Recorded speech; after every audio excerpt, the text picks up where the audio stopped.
All right, next on the list, we got this PlayStation 5 DualSense Edge controller.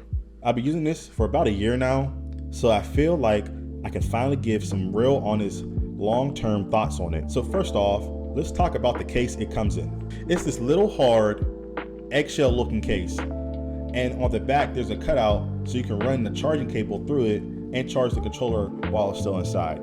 I think it's pretty dope, especially if you like to keep your setup clean or you travel with your controller. Inside the case you get a nice little loadout, two different styles of back paddles, swappable thumbstick caps, the charging cable, and of course the controller. For the paddles, you got two different styles, the longer, more flexible ones and the shorter, more rigid ones. Which ones you use really just depends on what you're playing and what feels right in your hands. Same thing with the thumbsticks. You get standard high caps and the taller ones. Personally, I've always rocked the taller sticks. They just feel better to me and give me a little more control. I almost never use the default ones it comes with. On the back of the controller, you got these little switches for the triggers. Those let you adjust how far the trigger has to travel when you pull it. If you leave them all the way up, you get this full trigger pull, which is great for racing games and stuff like that. If you move them down to the shorter setting, that's perfect for shooters where you want that quick, snappy trigger response. I love this controller for games like Call of Duty, Fortnite, really any shooters.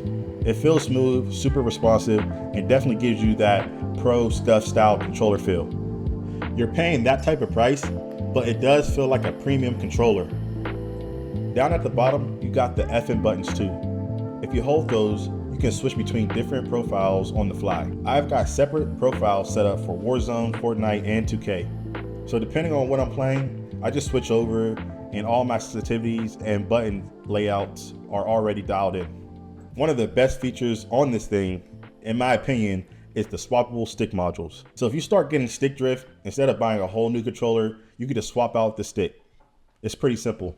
Hit the release button on the bottom, pop open the front plate, lift the lever, slide the stick module out, and drop in a new one. I like to keep a couple extra modules on deck, so when I get stick drift, I just swap it out and keep it moving. With most controllers, once you get stick drift, it basically is a wrap. With this one, you just fix that one part.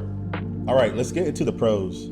First, it's super customizable, paddles, stick, caps, trigger stops, all that.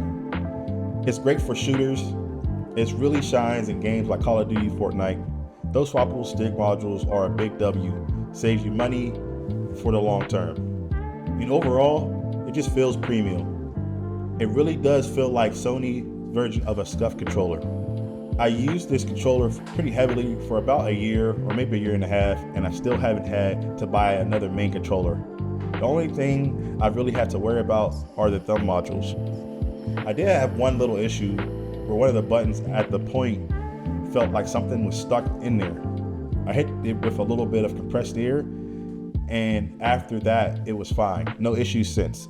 Now let's talk the cons. The one big one is the price. It's around 200 bucks, which is not cheap at all. But if you're really into gaming and you want the next level controller, it might make sense for you. The other thing I noticed is the white plastic side grips. Over time, they start loosening up a little bit, and I can find that in the future I might have to replace them or also put a little bit of super glue in it so they can stay on the controller. Outside of that, I honestly don't have a lot of bad things to say about it. It does what it's supposed to do, and it actually uses all the features and definitely gives you a little edge over the competition. Overall, this is one of my favorite controllers I've ever owned. It's basically a scuff style controller straight from Sony. It's not just hype. If you're into competitive gaming or you just want more control or customization, it's a solid pickup. If you use the DualSense Edge or you're thinking about grabbing one, let me know what you think down in the comments. If you like what you heard and what you saw, make sure to like, comment, subscribe, and I'll see you on the next video.